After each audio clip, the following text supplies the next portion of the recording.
For decades, detecting ripples in space required building massive facilities with 4-kilometer-long laser tubes.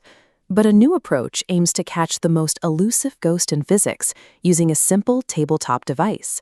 That ghost is quantum gravity.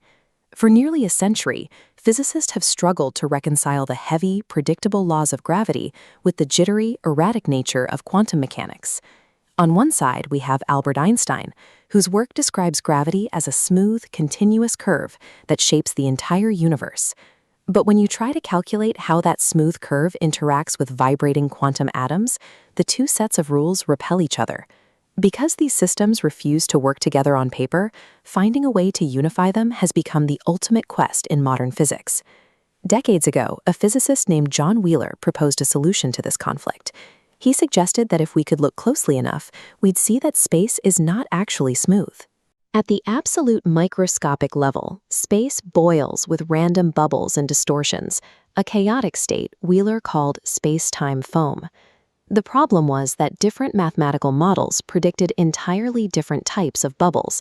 Without a specific signal to look for, experimentalists had no way to test which theory was correct, leaving the study of quantum gravity at a standstill.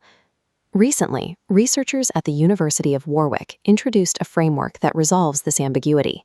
They developed a system that translates these conflicting abstract theories into one cohesive set of mathematical rules. This system takes pure math and converts it into measurable signals, providing physicists with a concrete map of what they should see in a lab. This transitions quantum gravity from a series of untestable equations into a practical experiment we can conduct today. The result is that we can search for these signals right now, without waiting for a new generation of giant machines. Scientists are using small laser interferometers, like the GQuEST and GQuEST experiments, where a laser beam bounces between mirrors on a standard desk. It seems counterintuitive that a small desk setup could succeed where a massive facility like LIGO cannot. But the ripples caused by spacetime foam are unique. They are microscopic, they are completely random, and incredibly fast. Detecting them isn't a matter of size, it's a matter of speed. Giant detectors are built for slow, massive waves, missing these rapid fluctuations. Tabletop instruments have a mechanical advantage called high bandwidth. A giant detector acts like a wide-gapped net.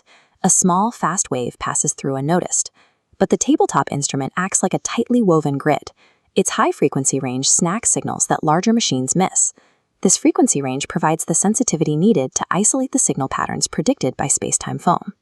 By pairing the Warwick framework with tabletop detectors, the search for quantum gravity moves from 4-kilometer tunnels to the laboratory desk.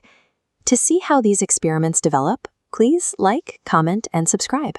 If you enjoyed this video, please comment, like, and subscribe.